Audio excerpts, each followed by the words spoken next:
दिल्ली भ्रमण करा रहे हैं, सेंटर चेंज हुए हैं इधर उधर। तो बोले ऐसा कुछ नहीं है, हम सिटी तो 10 दिन पहले बता देते हैं। और पता अपना एग्जाम्पल क्या कह रहे बाबूजी, मैं जब पेपर देने जाता था 3 साल सीजीएल भी निकाला मैंने, तो मैं स्लीपर भी नहीं मिलती थी, धक्के खा के जाता था। तो उनका ये है कि बच्चे भी धक्के खा के जाए, फिर काय का डिजिटल इंडिया, फिर तुम देश को आगे ले गए हो, तुम आज से वही हो रहा है। रिपीटेड क्वेश्चन थे और जो एआई वाले इन लोगों ने मुद्दा उठाया था कि एआई से पेपर बनवा रहे हैं, उस पर उन्होंने बड़ा चलो कह रहे आपको पता है वर्जन पेपर दे रहे हैं हम, वर्जन पेपर है, ये सब थे, एग्जैक्ट शब्द बता रहा हूँ। कैसे बोले वो अनटच है, उसको किसी ने टच नहीं किया है, क्वेश्चन को बिना टच किए बन गया। मैंने कहा एक एक पेपर में 5-5 सवाल गलत हो जाते हैं, बड़े ध्यान से सुनना।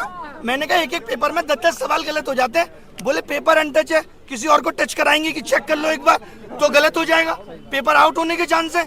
आज आप देख लो जो लोग हमारे पेपर बना रहे हैं वो अपने मौसी के लड़के को भी बता दें, उनको भी नहीं पता ये पेपर किस एग्जाम में आएगा। मैंने कहा भाई आप सिलेबस में तो आपने दिया नहीं था, प्रोबेबिलिटी स्टैटिस्टिक्स आप सिलेबस तो दे रहे हो। बोले उससे क्या मतलब है, बच्चे को नहीं पता कि 12th बेस्ड है और 12th में सब आता है। तो मैंने कहा आप ये भी लिख दो कि भाई 12th बेस्ड है, एनसीईआरटी पूछेंगे तो बोले लिख देंगे, ये इनडायरेक्टली तो लिखा हुआ ही है। कुल मिला के उनको किसी बात के लिए इतना सा रिग्रेट नहीं है कि बच्चे परेशान है या एग्जाम सिस्टम खराब है। उनको लग रहा है हम भी धक्के खाते थे, तुम लोग भी धक्के खाओ, धक्के खा के कोई नौकरी तुम्हारे हिस्से में आ जाए तो अच्छी बात है, नहीं तो नहीं। किसी भी बात के लिए उनको कोई रिग्रेट या परेशानी इस बात से नहीं है, वो मजे में है पूरे। और ये सर आप पूरे देश के शिक्षकों को आंदोलन करने के लिए बुलाए थे, अब मिलने के लिए डीओपीटी से बुलाए थे सर। हमको लगता है कि देश के तमाम शिक्षक आए हैं, सारे शिक्षक लगभग आए हैं और इतनी संख्या शिक्षकों की थी। आज जो पूरा क्रम हुआ, जैसे प्रशासन का जो आप लोगों से बिहेवियर रहा, आप एसएससी चेयरमैन से भी मिलकर आ रहे हैं, आपको क्या लगता है जो ये पूरा हुआ? आज सुबह डीओपीटी वालों ने भी बोल दिया था कि मिलेंगे, हाँ। फोन पे बात हो रही थी, बाकायदा नंबर आ रहे थे, ऐसे लग रहा था कितने सम्मान से बुलाया जा रहा है।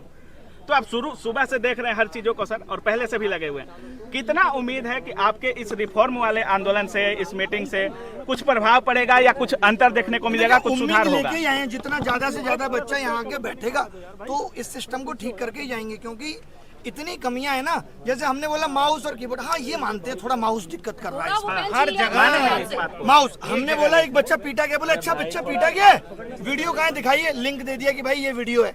उनको ये भी नहीं पता, वैसे उनको एक एक बात पता है, उनको हमारी वीडियो के एक एक शब्द पता है कि हम क्या बोलते हैं। उनको ये नहीं पता कि एक बच्चा पीटा गया है, बच्चों के साथ अभद्र व्यवहार हो रहा है। हमने कहा इन्विजिलेटर आप ऐसे ही रख ले रहे हो, बोले फिर कैसे रखें, चेक करने जाएं कि इन्विजिलेटर क्या करता था पहले, नहीं करता था।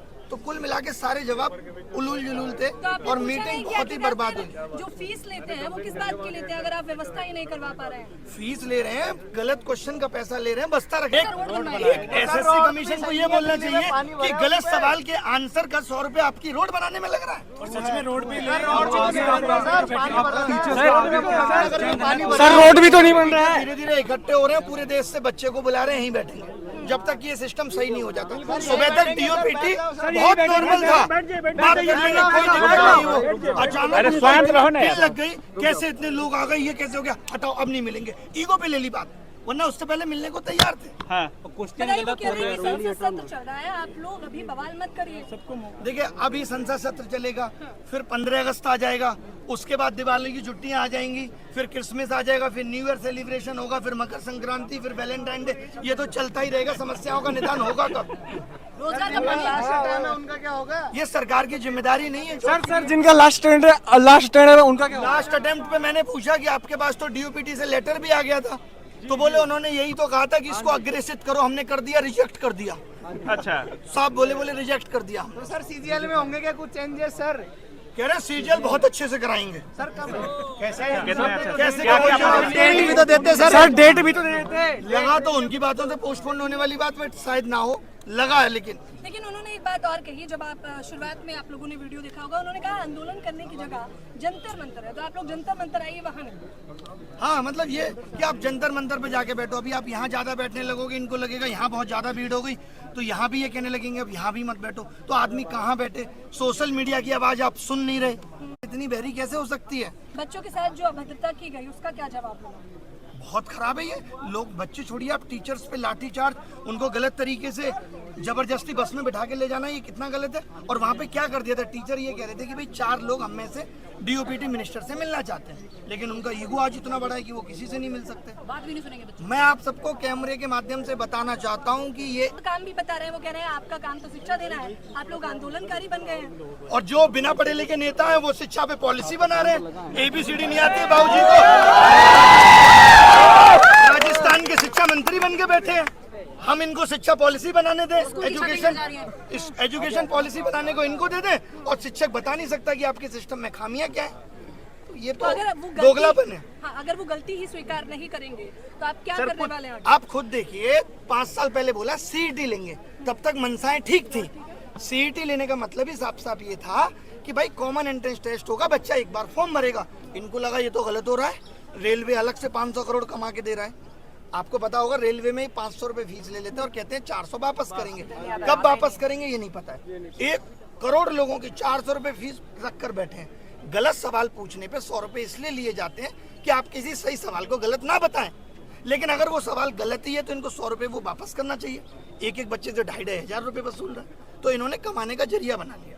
अभी 100 रुपए लिए जाते हैं, 100 रुपए, और एक पेपर में अब हो गया है कि 20 क्वेश्चन गलत, यानी 2,000 एक बच्चा देगा प्री में, और कम से कम 1,000 देगा मेंस में, 3,000 देगा एक बच्चा। इसमें तो संख्या बढ़ती जाएगी। अच्छा, बढ़ती, इसीलिए हर क्वेश्चन हर साल बढ़ रहे हैं। हमारे टाइम पे एक भी गलत नहीं आता था, फिर 2 गलत आए, फिर चस्का लग गया पैसे का, उससे रोड बन रही है। अच्छा सर, आप SSC चेयरमैन से मिले, कोई किसी और आयोग के चेयरमैन वगैरह से, जैसे आपका आंदोलन जो था या जो कह रहे थे DOPT से मिलने का मतलब इतना ही था कि हमें आप पूरे एग्जाम सिस्टम पे बताओ। हाँ। खाली SSC में ही नहीं, आप बाकी के एग्जाम सिस्टम पे भी बात करो। कुल मिला के बात यह है कि सरकार या उनके आयोग इस वक्त विफल हो रहे हैं, क्योंकि जैसे जैसे एस्पिरेंट की संख्या बढ़ी, इन लोगों ने अपने सिस्टम को अपडेट नहीं किया। आज आधार ऑथेंटिकेशन के लिए एक अलग कंपनी का सहारा ले रहे हैं, एग्जाम कंडक्ट कराने के लिए एक अलग कंपनी का सहारा ले रहे हैं, उसमें जो सर्वर सपोर्ट लग रही है वो अलग कंपनी की लग रही है।